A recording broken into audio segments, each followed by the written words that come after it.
Welcome back to Yesterday Today, bringing you the best of yesterday's radio today. I'm Jake, that's McLean. You know the drill. It's the usual. Actually, it's not the usual. It's a bit of a different day today. We got paid a visit today by a representative from a government organization that I didn't know existed, the National Committee on Christmas Cheer. Apparently, it's one of those. It's as big. I didn't know this, but it's as big as like the NSA, the FBI, the C, all that stuff. It's just kind of under the radar, and they have a lot of power, a surprising amount of power. Anyway, they found that our show is not quite up to snuff with our Christmas cheer. Not the radio shows we play or the music. It was the in-between stuff. Namely, it was the producer in Sydney going crazy behind the scenes. So they felt the need to step in, and the two of them have been shipped off. They are currently spending the holidays together at a ski resort, I believe it was. I talked them down. They wanted to put them in a cabin in Alaska, but I talked them into the ski resort. I'm very surprised that the producer agreed to spend a week with Sydney at a ski resort. Well, he's being forced to by the government, so, I mean, agreed to, it's kind of up in the air. But anyway, to avoid further trouble with this shadowy government organization, I recommend that we kind of focus more on the jolliness, the merriment, the happy fun times of the season. You know what I'm talking about. It's, yeah. That sounded enough reasoning, I suppose. Jingle bells. Oh, Mondo, bells, just in bells, time, just in time, my good jingle man. Bells, bells that jingle, jingle, jingle bells. This is our security guard, Mondo. He works in the building, and looks like he's all decked out. He must have gotten a visit from the representative too. You got a pretty good Santa suit on there, buddy. Whoa, Mondo, you're all dressed up there for the season? Oh no, this is just me work outfit because Mia's has probably me don't want to get ahead of myself on this, but it might be the most important job that anyone has ever had in our entire lifetimes. Mia's the mall Santa this year. Well, you certainly seem jolly enough for the job. Yeah, I mean, I didn't even know we still had them all in this town. I kind of thought those were dying off these days, but I mean, it's good to hear. Oh yeah. They hired me just last Tuesday. It was last Tuesday, and somebody gotta put food on the table for me kids. Your kids? Oh, never mind. Anyway, what Mia's need from you is, Mia's has got to practice. Mia's need practicing with the Santa tank, cause, me not exactly adept, me not really caught up on all the lore of the Santa, Mia has not climbed down a single chimney, me could barely even fit in the last one me tried. That did not end well. No, I'll bet it didn't. But I mean, this whole situation though it's perfect. This is exactly the kind of holiday-themed stuff that the committee wanted us to engage in here. So, Mondo, what exactly do you need to practice? I've never been a mall Santa myself, but it seems like it's a pretty straightforward job. Well, really, it's all about getting into the character, because he is portrayed as he's really happy and he's jolly and everybody loves the guy and he got a white beard and me don't even have any beard. Me is pretty well. Me got a little stubble going on, but that's about it. Me just isn't, me not feeling like me is really inhabiting the role of the Santa. Yeah, fair enough. Tell you what. Why doesn't Jake here sit in your lap and tell you what he wants for Christmas? Oh, that's perfect. Yeah, I mean, I'll play along, but I'm not gonna sit in his lap. But think of how lighthearted and goofy it would be. No thanks. Okay, Mondo. Oh, no. Santa, you has got to address me by the role. Santa. Right, Santa. I want, puppy for Christmas. I don't know. What do kids want these days? I'm not really... Don't look at me. I became out of touch with the kids years ago. I want a race car. Oh, little child. Me would love to oblige. Me would love to give you that race car. But with the supply chains these days, is you kidding me? Not to mention the price of diesel to haul the parts. And the weather in the North Pole has been really bad lately. And it's like, you try to... It's bad enough that you can't get the trucks in on the roads because of the snowplow driver shortage and they can't clear the roads off, so the trucks, they ain't coming. And And even if the trucks did come, there's the cost of reindeer feed to keep in mind because it ain't cheap keeping keeping those suckers in the air, if you know what me mean. So you might be out of luck on that one, buddy. All right, I'm beginning to see why you needed to practice, Mondo. So, Mondo, typically a mall Santa would just say something like, oh, we'll see, and then they let the parents decide what to get the kids. Oh.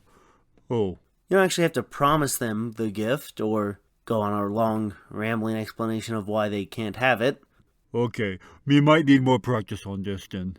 Right. Well, while we're doing that, in keeping with our Christmas theme, I have here an episode of the Lux Radio Theater, the show that adapted movies into radio programs, and this is It's a Wonderful Life, the all-time classic. And if you've seen that movie as many times as I have, which is a lot of times, it'll be interesting to hear how they changed things, because, well, obviously they had to trim down the time a bit, because, hour-long radio show, hour and a half, 2-hour-long movie, however long it was. Every time I watch it, it feels longer. But anyway, I just thought it would be fun, so here it is. It's a Wonderful Life. Okay, me made a fake beard. How it looking? How it looking? Oh, yikes. No, don't know. Oh, gosh. Mondo, I think you need some better glue. Your beard is starting to droop. Oh, that normal. Don't worry about that. Lux presents Hollywood.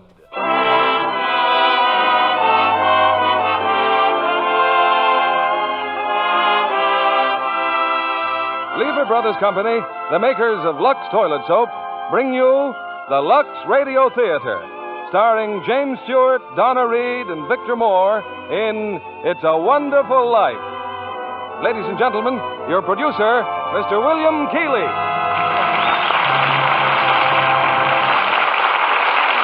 Greetings from Hollywood, ladies and gentlemen. Tonight we bring you one of the season's most inspiring hits, a Liberty Films production that's been nominated for the highest screen award. Yes, It's a Wonderful Life. And we present it now with its original fine stars, Jimmy Stewart and Donna Reed. Jimmy in the role which won him a nomination for the best performance of the year. Also in our cast is starred that fine comedian, Victor Moore. It's a Wonderful Life is the drama of a typical American. Might be you, it might be me. He dreams of glory, he lives in hope, he loves and doubts, and only Providence puts a final value on his service to humanity.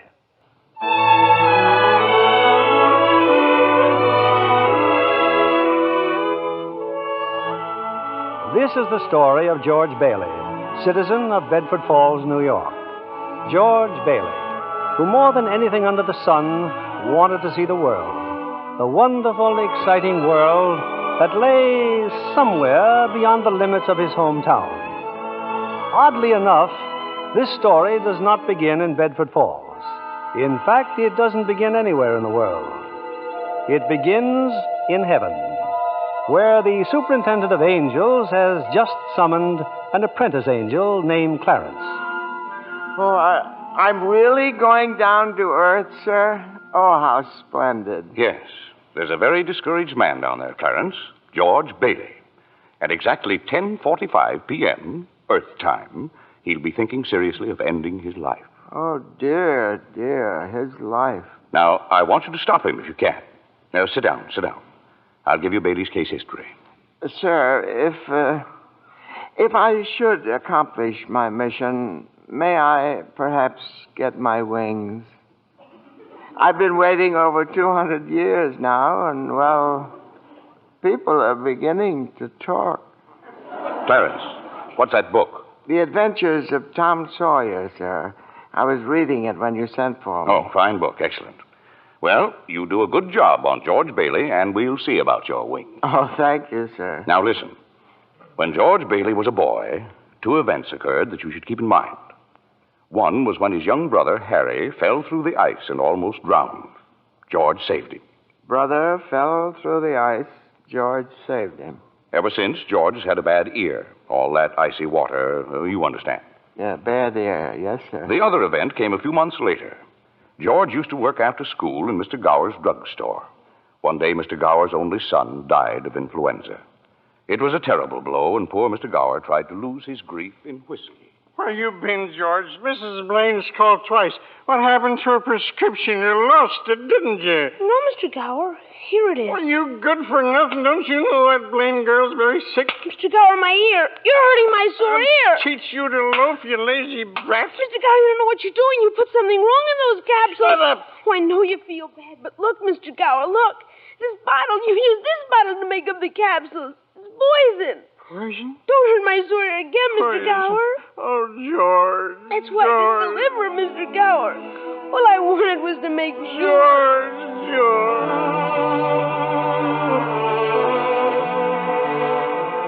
Well, Clarence, that was George Bailey as a boy. When he grew up, he wanted to go to college, but there just wasn't the money. So he worked 4 years in the Building and Loan Association. Building and Loan Association? Oh, I forgot to tell you. George's father was in the building and loan business. He and George's uncle, Billy. High ideals and low bank account. Anyway, George worked for his father and saved enough to see him through the university. That summer, though, he was going to Europe. Got a job on a cattle boat. Do a little traveling before college.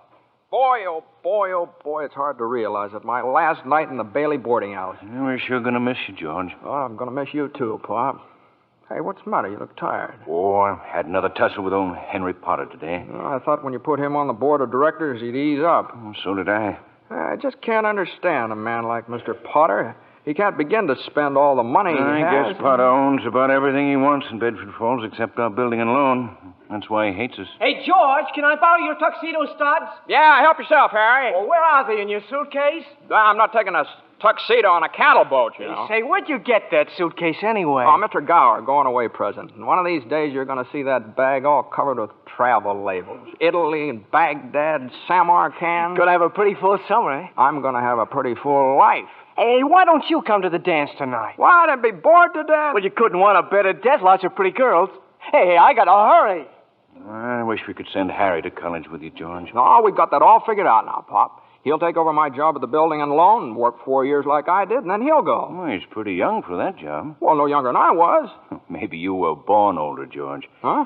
George, when you get out of college, I don't suppose you'd come back to the building and loan. Oh, no, Pop, I just couldn't. I couldn't face being cooped up the rest of my life in a shabby little office. I'm sorry, Pop. Now, I didn't mean that, but it's just this business of nickels and dimes. I'd go crazy. I want to do something big, something important. Well, in a small way, we are doing something important, George.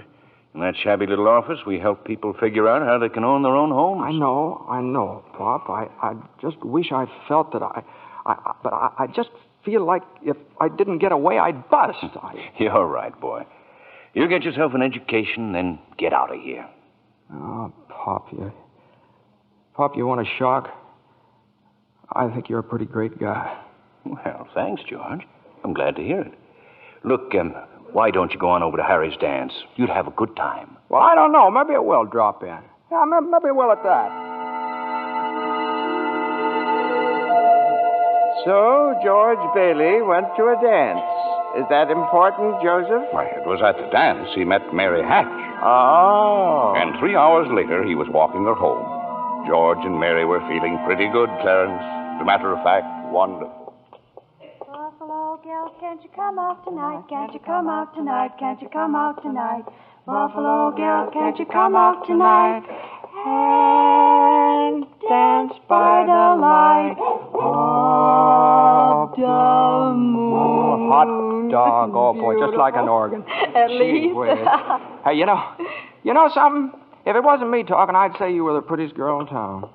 Well, why don't you say it? Well, I don't know. Maybe I will. Hey, how old are you anyway? 18. 18? Too young or too old? No, it's just right. It sort of fits you. Hey, look where we are. Oh, the old Granville house. Yeah, I got to throw a rock. Oh, no, don't. I love that old house. Well, no, don't you know about deserted houses? You make a wish and then throw a rock. George, but it was such a lovely old place. I wish I lived there. In there? I wouldn't live in it as a ghost. Now, watch. What's this? Here we go. How about it, huh? Pretty good shot, huh? Broke a window, huh? What'd you wish, George? Oh, I don't know. Not just one wish, a whole hatful. Mary, I'm shaking the dust of this crummy little town off my feet, and I'm going to see the world. Italy, Greece, the Parthenon, the Colosseum. and then I'm coming back here and go to college and see what they know, and then I'm going to build things. I'm going to build airfields and skyscrapers 100 stories high and bridges a mile long, and then I'm going to... Hey, Mary, what is it you want? What do you want, huh? You want the moon? All you got to do is just say the word now. Okay, the moon, I'll take it. Then what? Then what? Well, then you could swallow it, and it'd dissolve like an aspirin, you know. And the moonbeams would shoot out of your fingers and the ends of your hair, and you think I'm talking too much? Yes, why don't you kiss her instead of talking her to death? How's that?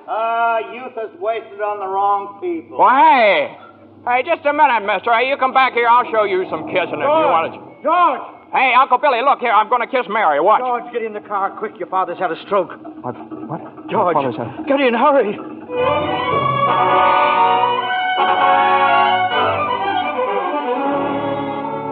Well, George's father died that night, Clarence. So, of course, George couldn't go to Europe. But that fall, just as he was ready to leave for college, the directors of the building and loan had a meeting. They were going to appoint a successor to Mr. What was that you said, Mr. Potter? I said as long as Peter Bailey's dead, let's dissolve the building and loan. We don't need it. Now, wait a minute. Oh, you wait a minute. Peter Bailey was not a businessman. Ideals without common sense can ruin a town. What do we get? A discontented, lazy rabble instead of a thrifty working class. Hold on, Mr. Potter. I meant no disrespect, George, but... Oh, wait a minute here. Why my father ever started this cheap penny ante building and loan, I'll never know. But just remember this, Mr. Potter, this rabble you're talking about, they do most of the working and the paying and living and dying in this community. Well, is it too much to have them work and pay and live and die in a couple of decent rooms and a bath? Anyway, my father didn't think so. People were human beings to him. But to you, a warped, frustrated old man, they're cattle.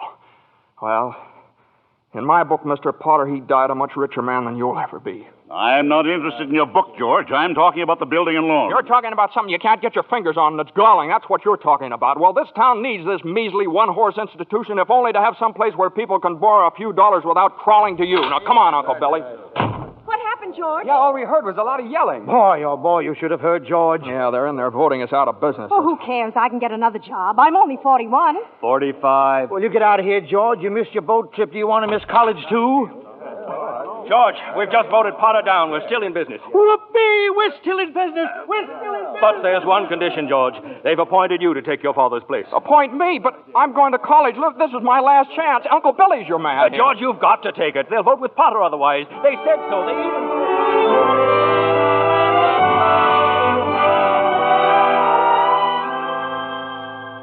I know George Bailey didn't go to college. That's right, Clarence. He gave his college money to Harry. Harry went instead. But what happened to that good-looking girl, you know, Mary? Oh, George saw her now and then. Not very often, though, because Mary went away to school, too. Anyway, George waited 4 years more for Harry to come back and take over the building and loan. He could still see the world. He planned to work in the oil fields, Venezuela. Except when Harry came home, he wasn't alone. There was a girl with him, his wife. George? Yeah, I'm out here on the porch, Mother. I just thought I'd get some air. Well, how do you like your new sister-in-law? Oh, she's swell. Looks like she can keep Harry on his toes. Yeah, and keep him out of Bedford Falls anyway. What do you mean?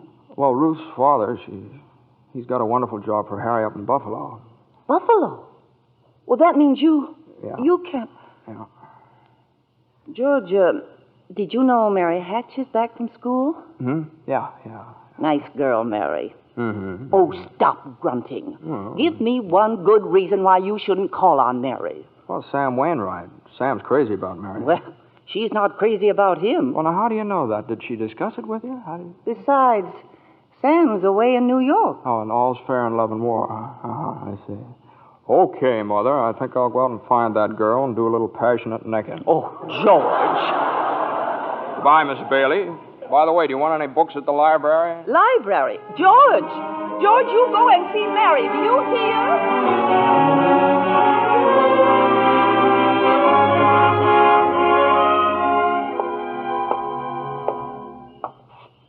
George, is that you out there? Hello, Mary. Well, are you coming in? I just happened to be passing by here. Oh, I thought you were picketing. Have you made up your mind? How's that? Have you made up your mind? About what? About coming in. Your mother just phoned. She said you were coming over. My mother just phoned. What does she mean, Carla? I just happened to be passing by, that's all. I didn't... Well? Well, all right, I'll come in for a minute, but I didn't tell anybody I was coming here. You fella can't go out for a walk nowadays without you. When'd you get back? Tuesday. Where'd you get that dress? Do you like it? It's all right. Well, no point standing here on the porch. Come on in. I still can't understand it. I didn't tell anybody I was coming here, you know. Would you rather leave? Well, no, I don't want to be rude. Sit down for a while. It's nice about your brother and Ruth, isn't it? Yeah. That's all right. Don't you like her? Well, of course I like her. She's a peach. Oh, just marriage in general you're not enthusiastic about, hmm? No. Marriage is all right for a lot of people. It's all right for Harry and Sam Wainwright and you. For Sam? Harry? It's George Bailey, Mother. What's he want? I don't know. What do you want? Me? Not a thing. Not a thing, and I just came in to get warm. He's making violent love to me, Mother. You just tell him to go right back home. Sam said he'd call you tonight from New York, didn't he? I guess so. How about some music? Your mother needs... I didn't come here to... What did you come here for, then? I don't know. You're supposed to be the one with all the answers. You tell me. Oh, why don't you go home? I don't know why I came here in the first place. Good night. Good night. Okay, the way you're shouting, you'd think that... You'd think what? All right, I'll get it.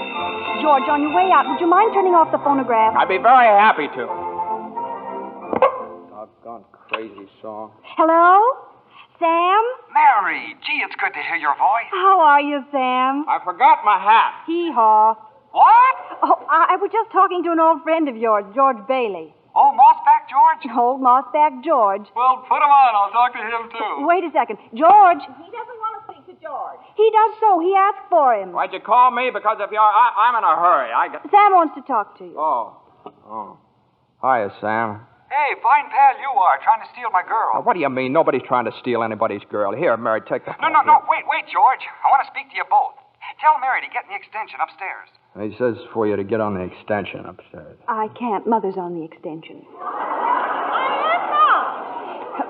We can both hear, George. Just put your head a little closer. What? There, that's better.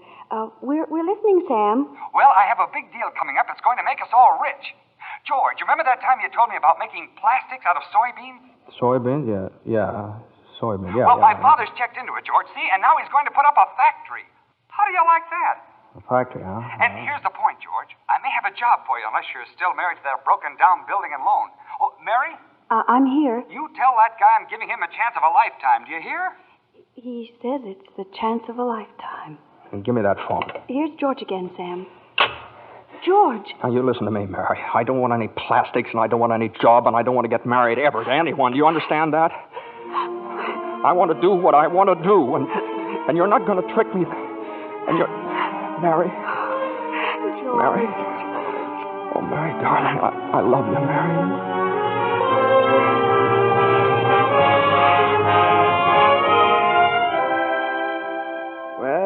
Well, so George Bailey and Mary Hatch were... Yes, George and Mary were married. And they started off on their honeymoon in Ernie Bishop's taxicab. Hey, where are you two going on this here now honeymoon? We're going to shoot the works, Ernie. A whole week in New York, a whole week in Bermuda, the highest hotel, the oldest champagne, the hottest music, and the prettiest wife. So you're finally getting out of Bedford Falls, huh? Then what? Then what, honey? After that, who cares? That does it. Hey, you know, Mrs. Bailey, I haven't kissed you. Hey, George, there's something funny going on over there. Look over there at the bank. It looks like a run. All right. Pull over a minute, will you, Ernie? George, let's not stop. Please, let's go straight to the No, wait a station. minute. I'd better see what it is. I'll be right back. George, please. George!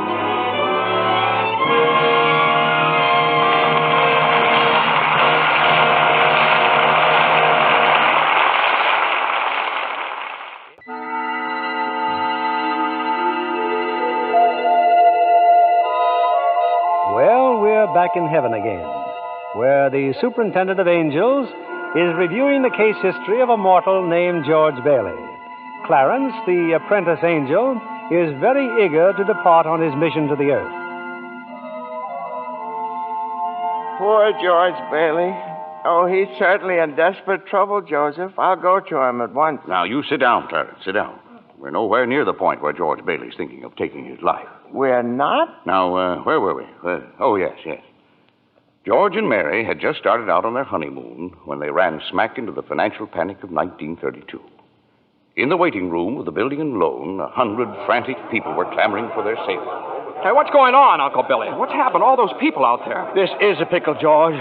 All I know is the bank called our loan an hour ago. I had to hand over all our cash. Holy mackerel. Whole town's gone crazy. Bank's in the same spot we are. Our charter, too. What about our charter? Our charter says we have to stay open until 6 p.m. The state can take away our license if we don't. How can we stay open till 6 without any money? George, where are you going? Out to talk to those people. Come on. Now, please, folks. Now, just a minute. Now, please. How about our money, George? Where's our money? Now, come on, now, please. Well, wait a minute. Now, listen to me. Now, you're thinking of this place all wrong. Your money's not here. Wait a minute. Now, let me tell you, your money's in people's houses. In the Kennedy house, and the McLaren house, and in your house, and 100 others. Now, what are you going to do? Foreclose on them? I got $240 in shares. Now, let me have it. All right, Charlie. Now, you'll get your money in 60 days. 60 days? Well, now, look, that's what you agreed on when you bought your shares. I got my money! Yes! Old man Potter's taking over the bank. He'll pay you 50 cents on every dollar. Then let's take our shares to Potter. Half is better than nothing. Now, wait a minute, please, folks. I beg of you not to do this. If Potter gets hold of your shares, he'll be owning this building and loan.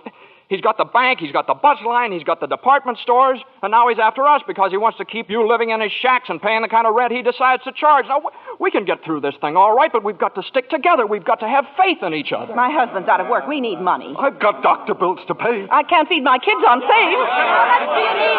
We still got some money. Hey, Mary. Here it is, George. You told me to hold on to it. Would have made a nice honeymoon. Bought furniture, too. Hey, now, wait a minute, folks. Listen. I've got $2,000. All right, Charlie, how much do you need? $240. No, Charlie, now listen, just enough to tide you over. I said $240. Okay. Uncle Billy, give Charlie $240. All right, Ed. Now, how much just to get by on? $20, I suppose. Now you're talking. Now, Mrs. Thompson, how about you? $20 will do me. Good. $20. Uncle Billy, pay it back when you can now. Pay it back when you can. All right. Who's next?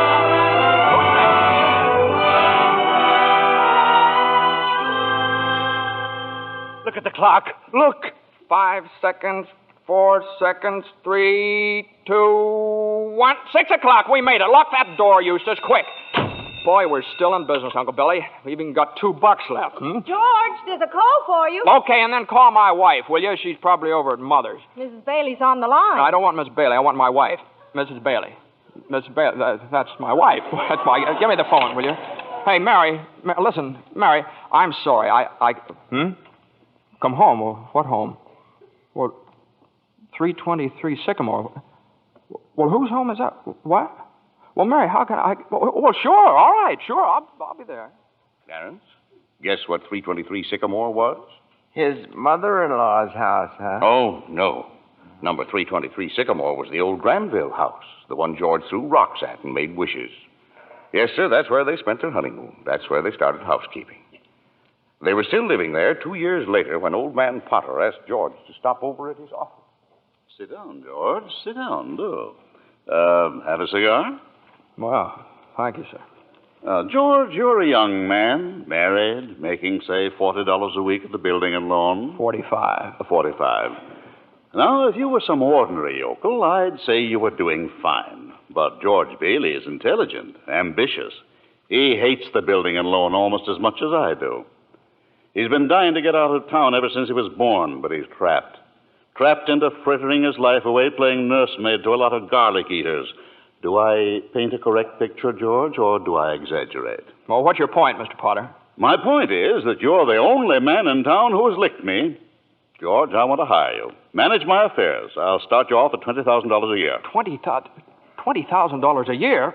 Are you sure you're talking to me? I'm George Bailey. Don't you remember me? The building and loan, remember? Yes, George Bailey, whose ship has just come in, providing he has sense enough to climb aboard. Well, but what about the building and loan? Confound it, man. I'm offering you a 3-year contract at $20,000 a year. Is it a deal or isn't it? No.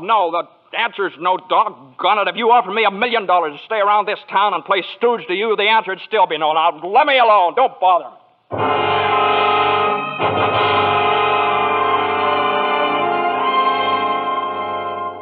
George, what did Mr. Potter want? Oh, it's nothing. He just talk. It's nothing. Oh, gee. Mary Hatch. Mary, why in the world did you ever marry a guy like me anyway? To keep from being an old maid. I was going to see the world. I was going to build things. I was going to give you the moon.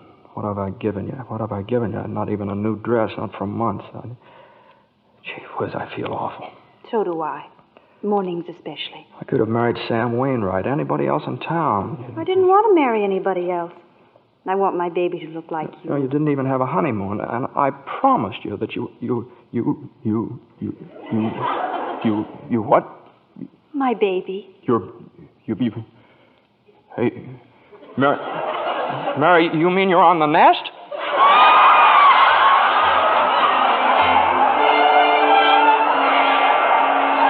Well, Mary had her baby, Clarence, a boy. You don't say.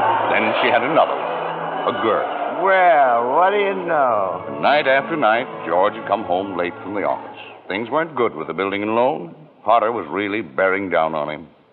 Then came the war. Mary had another baby by then. Oh. But she still had time to help out in USO. Uncle Billy sold war bonds. And George's brother Harry became a real hero. Shot down 15 planes. But George, what about George? Well, George was 4F, his bad year. He was an air raid warden. On VE Day, he wept and prayed. On VJ Day, he wept and prayed again. We're getting pretty close to today, aren't we, sir? Yes, Clarence. You now know almost everything you have to know about George Bailey, except what happened that finds him down there at this moment, wanting to die. Well, sir, well? Well, today's the day before Christmas, Earth time. George is pretty excited. Hey, Tilly! Eustace! Hey, look at the newspaper. Commander Harry Bailey, decorated by the president. That's my kid brother. The Congressional Medal of Honor. Gosh, George, gosh. What do you think about the 15 Jap planes? And the last one he got was just about to dive into a transport loaded with soldiers. You know what that means? He saved lives, hundreds of lives. Hey, gee, where's Uncle Billy? Huh? We're going to the bank, George. He's depositing that $8,000. Good. Go. Who's that in his office there? It's that man again, the bank examiner. Oh, yeah. Well, good afternoon, Mr. Carter. Hey, Tilly, get the books from Mr. Carter. Will you? You know, that's my brother's picture there, Mr. Carter. He shot down 15 planes, and one of them was just about... Well, Mr. Henry F. Potter come to the bank to deposit some more loot, eh? Sure, you old fool. How do you like the news in the paper, Mr. Potter? Just can't keep those Bailey boys down now, can you? Let me see that newspaper. Here, sorry I can't chat, you old thief. Got to make a deposit. Here you are, Horace. Deposit slip, bank book, and a very Merry Christmas to you. You too, Mr. Bailey.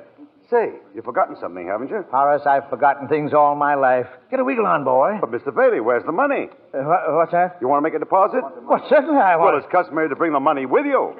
It's gone. Where'd I put it? Where'd I put that money?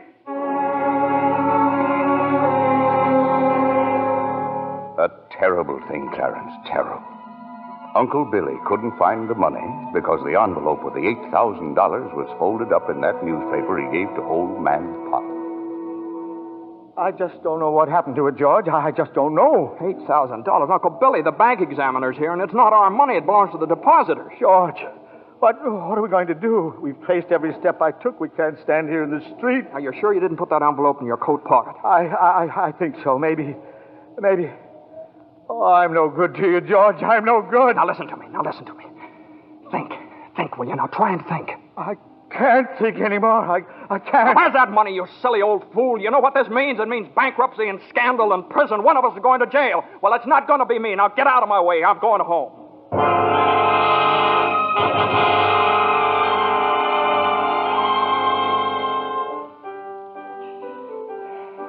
George, dear, what's wrong? You haven't said a word since you came home. Oh, well, that banging on that piano. Does she have to just keep playing that same piece over and over and over and over again? I have to practice for the Christmas party, Daddy. What is it, dear? Another hectic day?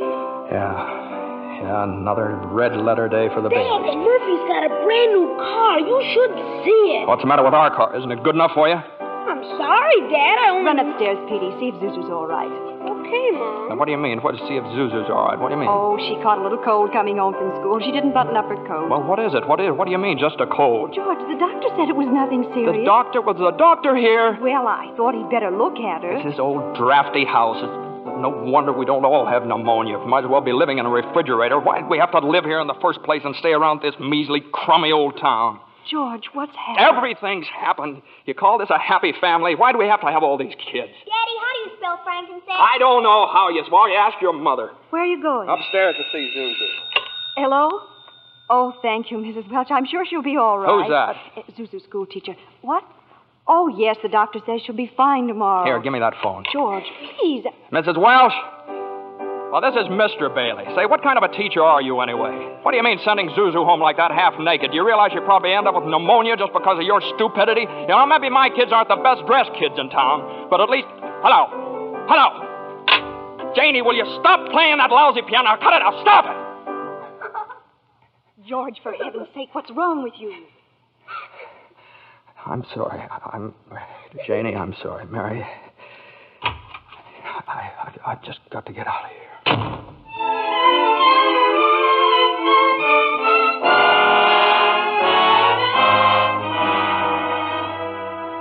So that's it, George. You're short $8,000 in your accounts, eh? Now, please, Mr. Potter, I'll pay any sort of a bonus if you still want the building and loan. You say it was lost. Have you notified the police? No, sir, I haven't done that yet. Harry's home. Oh, I come to me. What about your good friend, Sam Wainwright? I can't get a hold of him. He's in Europe. What kind of security would I have, George? What collateral? Yes, sir, I have some life insurance here. $15,000 policy. What's your equity in it? $500. And you want $8,000? You once called me a warped, frustrated old man. Well, what are you but a warped, frustrated young man crawling on your hands and knees for help? Why don't you go to the riffraff you love so well? Ask them for help. I'll do anything, Mr. Potter, please. Please help me, Miss. My wife and kids... I'm calling the district attorney. $500. You know something, George? You're worth more dead than you are alive. Now get out of here. Get out.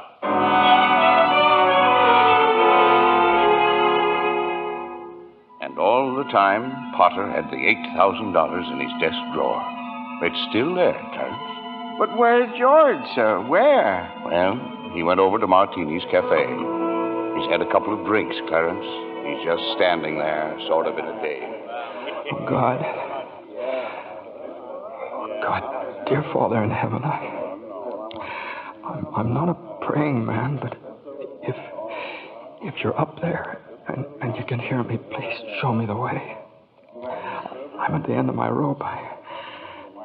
Show me the way, God. Mr. Bailey, you all right? Don't drink anymore, Mr. Bailey. Please, you don't feel good. Bailey? Did you say Bailey? Which Bailey? This gentleman is Mr. Bailey, George Bailey. George Bailey, huh? And the next time you talk to my wife like that, she'll get worse. It isn't enough she slaves teaching your stupid kids how to read and write. You got a ball. You get out of here, Mr. Welch. You hit my best friend. Get out. All right, all right. Mr. Bailey, you okay? Who's that? Mr. Welch, but don't worry. He don't come in this place no more. I'll get something for your face. It's bleeding. I'm all right. But please don't go away, Mr. Bailey. Please don't go away.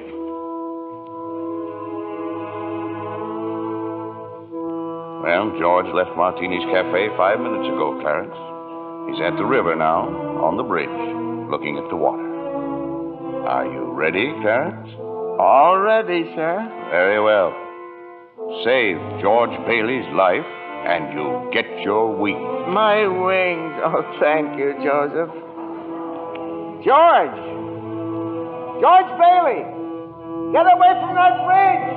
You hear me? George! George!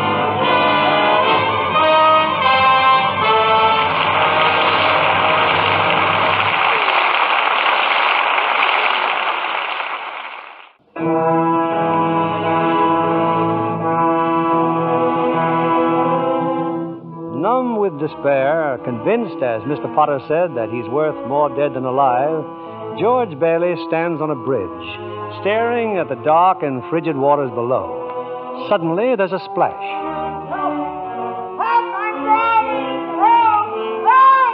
No, that's not George. It's Clarence, the apprentice angel. And there goes George in after him. It's a few minutes later now, and in the bridgekeeper's shack, George and Clarence are drying off. You both sure you're all right? You want a doctor? No, I'm all right. Oh, I'm fine. This underwear, I didn't have time to get anything more stylish. My wife gave me this on my last birthday. I passed away in it. You what, mister? I see Tom Sawyer is drying out, too. Who? My book. I left in such a hurry, I brought Tom Sawyer with me. Hey, how'd you happen to fall in? Oh, I jumped in. I jumped in to save you. Jumped in to save me? Well, I did, didn't I? You didn't go through with it, did you? Go through with what? Suicide. Hey, it's against the law to commit suicide around here. Yeah, it's against the law where I come from, too. Where do you come from? Heaven. Oh, that's very funny. Your lips bleeding. Yeah, I got a bust in the jaw in answer to a prayer. Oh, no, George. I'm the answer to your prayer. Hey, how'd you know my name? Oh, I know all about you. Well, who are you supposed to be, anyway? Clarence Oddbody, AS2. Clarence Oddbody. What's the AS2 for? Angel, second class. Hey, I'm getting out of here. You may not need a doctor, but I do. Cheerio, my good man. Hey, look here. Why'd you want to save me? Because I'm your guardian angel, George. Oh, I see. Uh-huh. Well, you look like about the kind of an angel I'd get. What happened to your wings? Well, I haven't won my wings yet. That's why I'm an angel, second class. Oh, I see. But you can help me earn them, George, by letting me help you. Oh, don't happen to have $8,000 on you, do you? Oh, no. We don't use money in heaven. Oh, that's right. Yeah, I keep forgetting. I see. Comes in pretty handy down here, bub. Oh, tut. Of course, I found it out a little late. You know, I'm worth more dead than alive. You mustn't talk like that. Joseph will never give me my wings if you keep feeling that way. You just don't realize what you've done for your folks. Why, if it hadn't been for you... Yes, if it hadn't been for me, everybody would be better off. My wife and my kids and my friends. Oh, this is not going to be easy. And I'll be better off if I hadn't been born. What did you say? I said I wish I'd never been born. George, that's wonderful. Wonderful? What? The idea you just gave me. Well, you got your wish. You've never been born.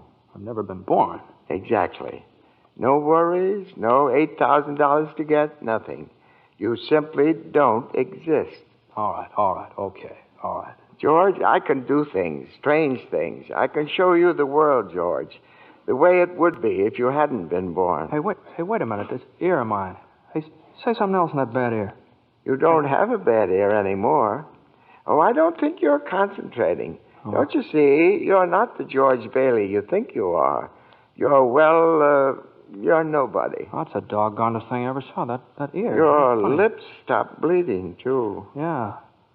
Hey, what's happening around here? What is this, anyway? I need a drink. That's what I need. What about you, Angel? You want a drink? Well, I don't quite know. Come on. We'll go as soon as our clothes are dry. Clothes are dry, George. Hey, so they are. That's funny. Well, look, let's get dressed and we'll stroll over to Martini's and then... excuse me. I'll stroll. You fly. Yeah. Oh, no, I don't have my You don't wings. have your wings yet. That's No. right. I forgot that again. A couple of drinks and we'll both fly, huh?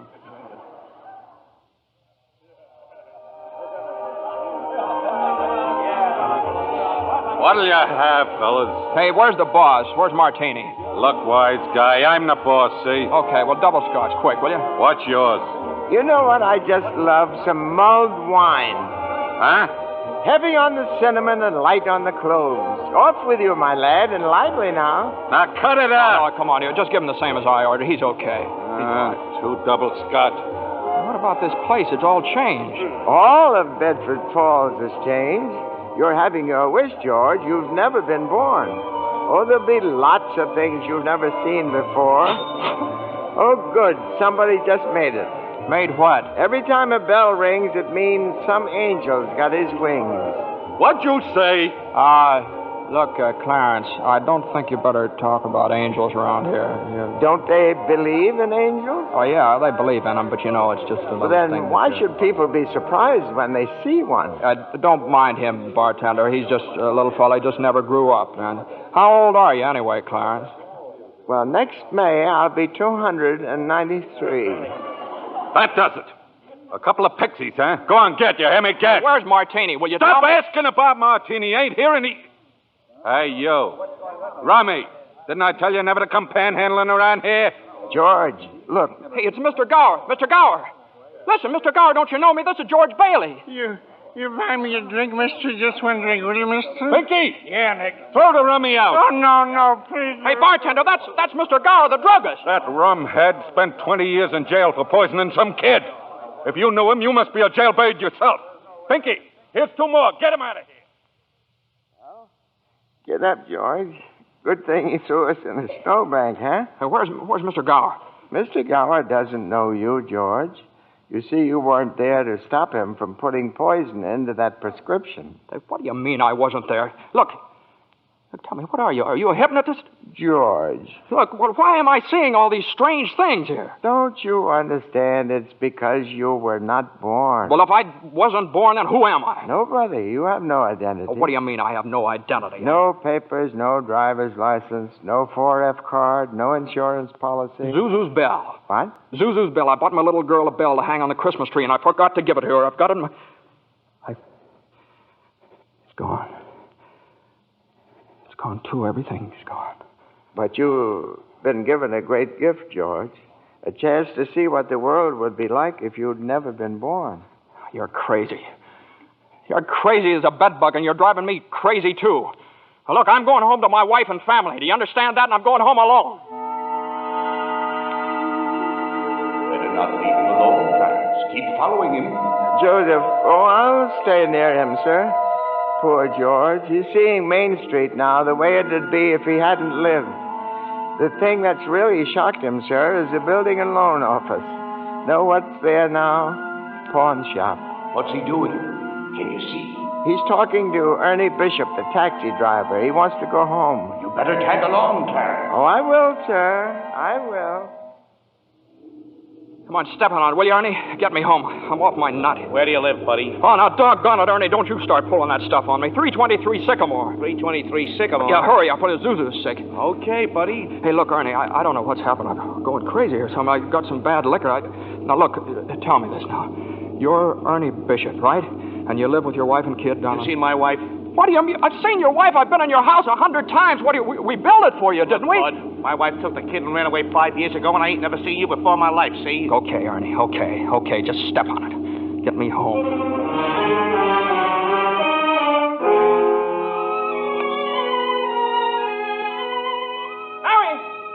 Mary, where are you? Janie, Petey, Zuzu. Zuzu, where are you? This is just an old abandoned house, George.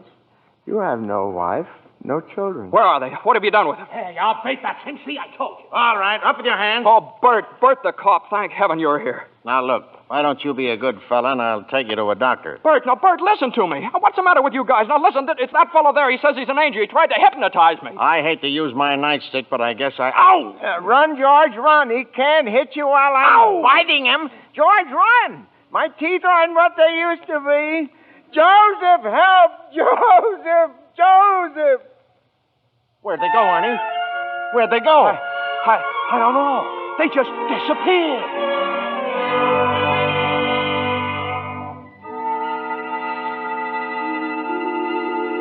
Clarence! Oh, Joseph, I hope you don't mind my calling on you like I did. It was very irregular, Clarence. You're by yourself again. Where's George? He's at his mother's house, sir. Well, if George hasn't been born, he has no mother. Oh, he's being very stubborn, sir. He'll just have to find these things out for himself. But his mother, that's a terribly bitter blow to a man, his own mother not knowing him. You mean I shouldn't have let him... I mean you better find him right away. Oh, and stop fighting policemen, Clarence. I'm here again, George. My own mother didn't know me. If only Harry were here. If my brother were only back from Washington. Your brother fell through the ice and was drowned at the age of 9. Well, that's a lie. He got the Congressional Medal of Honor. He saved the lives of every man on that transport. Every man on that transport died. Strange, isn't it? Each man's life touches so many other lives. Harry wasn't there to save them because you weren't there to save Harry. Don't you see, George? You really had a wonderful life. Don't you see what a mistake it would be to throw it away? Clarence. Yes? Where's Mary? Please, where's my wife? I'm not supposed to tell. Tell me where she is. You're not going to like it, George. Where is she? I'll choke it out of you if I have to. Where's my wife? The library. She works there. She's just about to lock up for the night. So George, come back. Oh, there must be some easier way for me to get my wings. Mary. I'm sorry, the library's closed. Mary, it's George. Don't you know me? No, I don't know you. Let me go. Mary, please, don't do this to me. Mary, please, help me. Help me. Where are our kids? Mary, I need you, Mary. Get please. away from me. Help! Me. Help me, Mary. I'm George. Mary.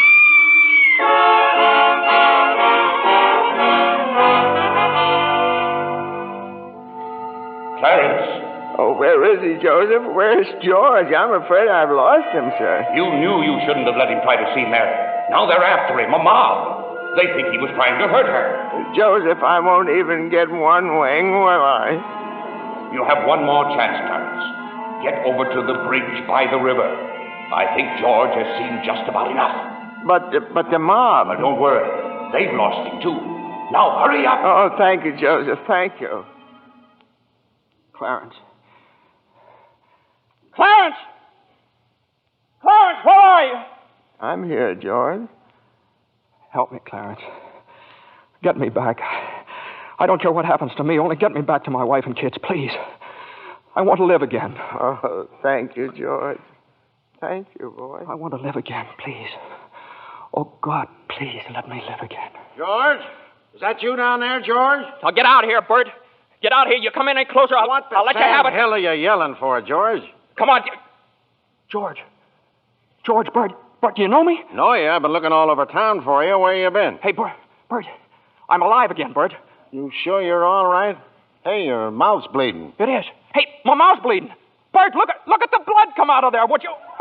And where's Zuzu's Christmas bell, Bert? I had it right in my pocket. Here it is. Hey, it's in my pocket. What do you know about it? Hey, Merry Christmas, Bert. Well, Merry Christmas. Get in the car. I'll drive you home. You will, Bert? We'll do that. And turn the siren wide open, huh? Merry Christmas, Bedford Falls.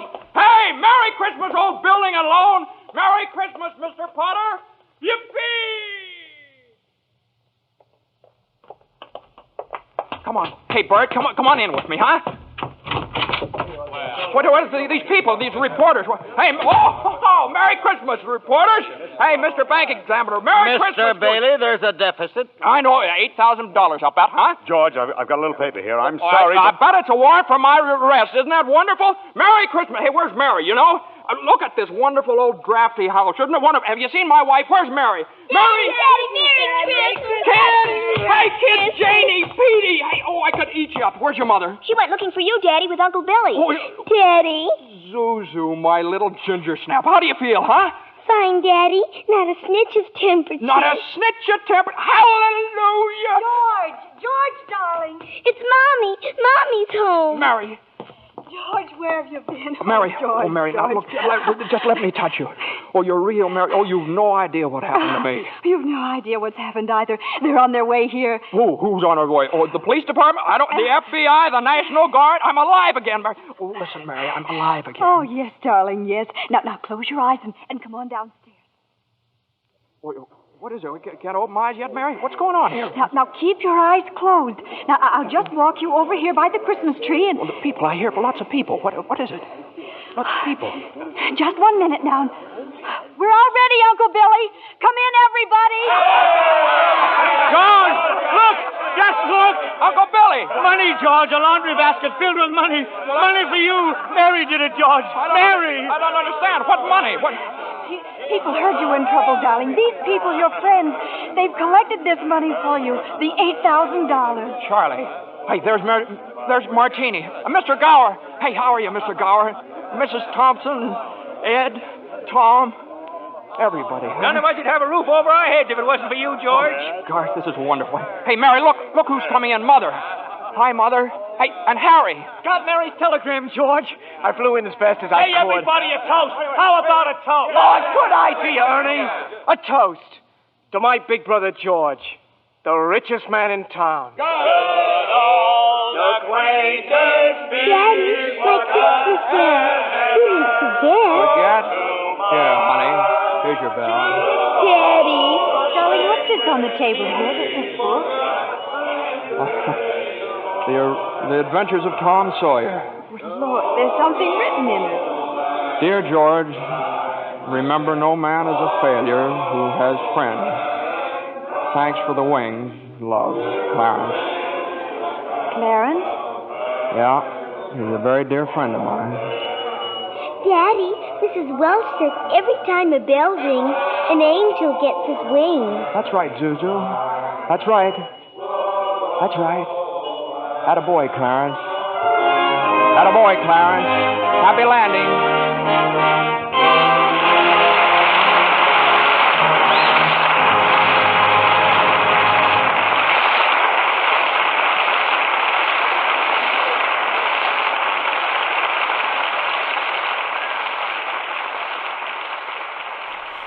Welcome back to Yesterday Today. We're wrapping up the show as Mondo puts the finishing touches on his Mall Santa act. Ho, ho, ho.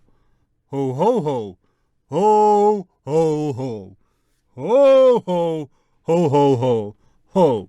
Perfect, Mondo, perfect. Now, what are you going to say when a kid asks you for a PlayStation 5? Well, little boy, we will have to see. We hope you have been good this year. Close enough. I'm sure you'll do great, Mondo. You're really dedicated to being a good Santa. Yeah, well, that's the most important part, is that an effective Santa, has to actually believe that he is Santa, and then the kids, they will believe that he is Santa because he is believing himself, and if you believe in yourself, then you is believing in the one thing that can be believed. Yeah, I couldn't have said it better myself. Get out there and knock him dead, champ. Hi-ho, Blitzen, away! He's either going to be the best Mall Santa ever or the worst. No in between. Well, it can't be any worse than when our old lawyer Willie Huckster was one last year so he could pickpocket kids. That wasn't great. I guess, but I don't know. I'm still not sure. If you want more Yesterday Today, visit KISU.org or wherever you get your fine holiday podcasts from. Your fine, jolly, merry, whimsical, festive, seasonal holiday podcast. Yeah, join us next week for more government-mandated holiday cheer. Your eyes are soft and glowing. Jack Frost is nipping at our feet. I'll bet your lips are warm and sweet. We've got that holiday feeling, that happy holiday feeling. Let's roast chestnuts by the fire. Any little thing you desire. Those reindeer soon will be here. Won't mean a thing to me, dear. When Santa Claus begins his flight, I hope he gets a flat tonight. We've got that holiday feeling,